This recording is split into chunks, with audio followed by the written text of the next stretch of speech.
Nakon što je niknuo nadzemni dio krompira i njegova zelena masa se lijepo razvija i napreduje, vrijeme je za preventivnu zaštitu. Najvažnije kod ekološkog uzgoja jeste da se to odradi na vrijeme. Vrlo velik izazov su kiše i niža temperatura kada moramo reagovati na vrijeme kako ne bi došlo do oboljenja. Svaki dan vam donosimo novi koristan video o uzgoju voća i povrća, pa ako već niste, zapratite naš kanal kako bi sa nama uzgajali zdrave i plodonosne biljke. Plamenjača je najštetnije oboljenje krompira. Uzročnik ovog oboljenja je gljivica Phytophthora infestans. Simptomi ovog oboljenja javljaju se na svim dijelovima biljke, stabljici, listu, plodu i na krtolama krompira. Na otvorenom se simptomi pojavljuju od maja do septembra, ali pošto je razvoj ove gljivice u zavisnosti od temperature i vlage, pojedinih godina kada je nedovoljno padavina i sa izrazitom sušom, pojava bolesti može izostati. Prvi simptomi se javljaju na donjem lišću u vidu nepravilnih vodanastih pjega. Ukoliko je vrijeme dovoljno vlažno, pjege se brzo šire i zahvataju veću površinu lista.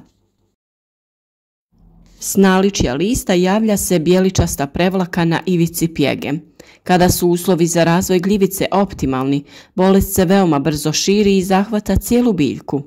Biljke postaju nekrotične, trule, karakterističnog su mirisa i imaju izgled kao da ih je neko prelio vrelom vodom. Krtole krompira također mogu biti zaražene.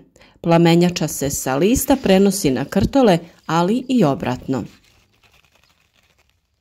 Infekcija krtola se ostvaruje kišom ili prilikom vađenja.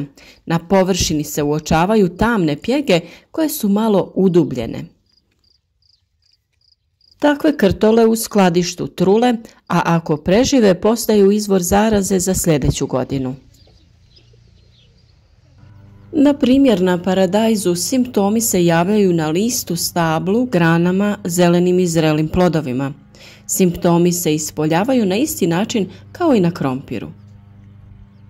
Ukoliko je zaražena stabljika, biljni dijelovi iznad se suše.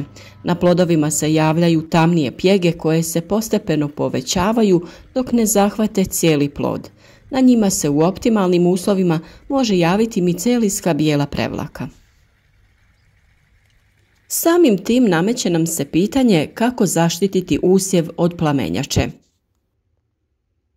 Naime, gljivica prezimljuje u formi micelije na zaraženim krtolima u skladištima, na krtolama zaostalim u polju.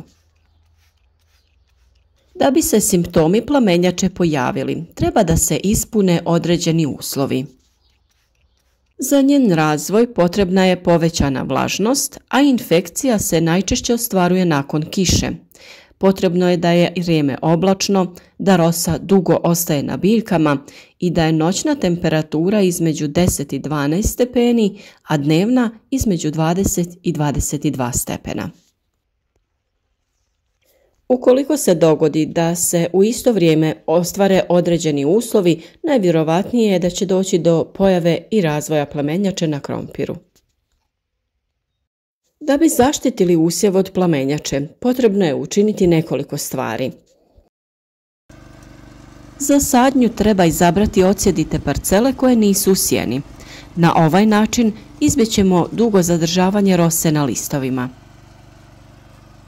Važno je i poštovati plodored. Najbolje je da biljke iz porodice Solanaceae, krompir, paradajz i patliđan dođu na isto mjesto tek nakon 4 do 5 godina. Vrlo je važno na parcelama uništavati samonikle biljke krompira. U jesen uklanjati biljne ostatke jer mogu biti izvor zaraze za sljedeću godinu. Upotreba zdravog i dezinficiranog sjemena i krtola je od ključne važnosti. Potrebno je birati i sorte koje su prirodno otpornije na ovu gljivicu.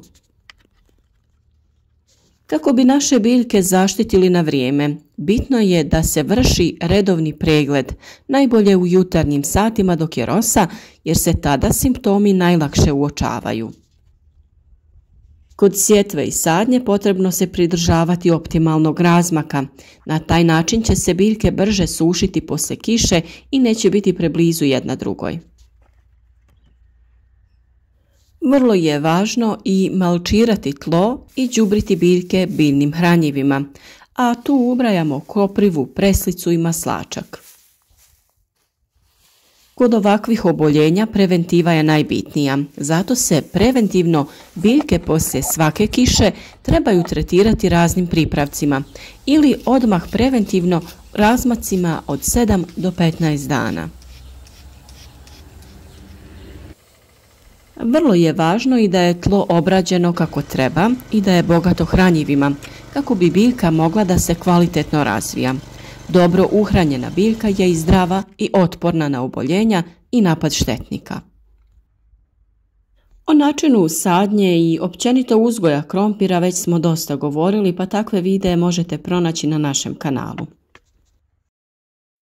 Preventiva je kod ekološkog uzgoja najbitnija, pa vam upravo zato donosimo najkorisnije pripravke i recepte kako ih napraviti. Jedan od takvih je i pripravak od mlijeka. 1 litra mlijeka razredi se sa 10 litara vode. Ovako pripremljen preparat mora se odmah upotrijebiti. Ukoliko se koristi pasterizirano mlijeko, količina vode se može smanjiti do najmanje 5 litara. Umjesto mlijeka može se koristiti jogurt ili kefir. 1 litra jogurta se razredi sa 10 litara vode, a može se koristiti i surutka. Najbolje bi bilo da koristite domaće svježe kravlje mlijeko ili u trgovini kupite svježe mlijeko koje nije termički obrađeno. Ovaj pripravak od mlijeka zaštititi će nadzemnu masu krompira od pojave ove bolesti, ali i spriječiti pojavu krompirove zlatice, jer ona i njene larve ne mogu da probave mlijeko. Drugi preparat koji se može koristiti je onaj od sode bikarbone. Soda bikarbona je potpuno prirodan spoj od kojeg se mogu pripremiti prirodna sredstva za zaštitu biljaka. Ukoliko ste privrženi ekološkom načinu uzgoja, onda informacija o korištenju sode bikarbone u vrtu za vas može biti korisna, jer ovo sredstvo sprječava razvoj patogena i parazita koji napadaju vaše biljke. Soda bikarbona je natrijev bikarbonat i ljudi se često pitaju da li je ona prirodan spoj. Da, ona je potpuno organski dodatak vrtu i zapravo je hemijski spoj koji se nalazi u izvorima i gejzirima. Djeluje tako da povećava pH lišća i na taj način onemogućava klijanje gljivičnih spora. Koristi se u zaštiti povrća, voća i cvijeća od štetnika poput stjenica, crvenog pauka, puževa, lisnih ušiju i bolesti kao što su pepelnica, plamenjača, antraknoza i crna pjegavost. Sredstva pripremljena od sode bikarbone se lako pripremaju, jeftina su, dostupna svima, a postoji nekoliko recepata za njihovu primjenu. U 2 litre vode dodati 2 kašike sode bikarbone, nekoliko kapi biljnog ulja i nekoliko kapi tečnog deterdženta. Sa ovakvim rastvorom prskajte nadzemni dio, to jest zelenu masu krompira, kako bi je zaštitili od razvoja gljivica te pojave plamenjače. A posljednji preparat koji ćemo vam preporučiti jeste onaj od luka. 500 grama lukovine potopiti u 10 litara vode i ostaviti oko 10 dana da fermentira. Dužina fermentacije zavisi od temperature, a nakon što se prestane javljati pjena, potrebno je procijediti taj rastvor i razrijediti sa vodom u omjeru 1:10.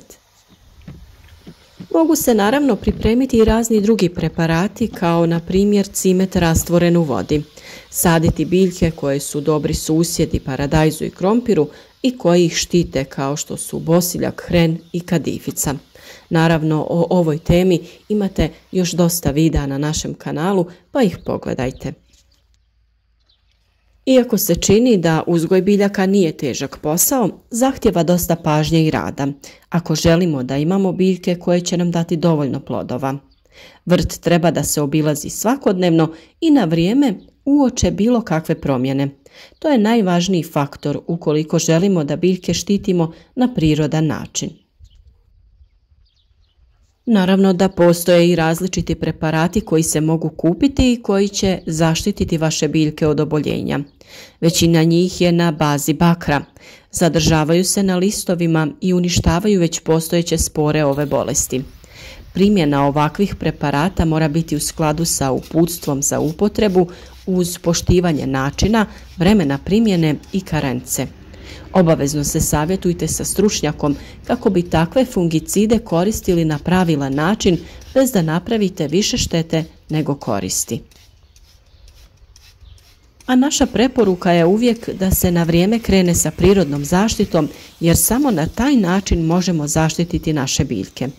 A za još sličnih savjeta zapratite naš kanal i uzgajemo zajedno jake i otporne biljke.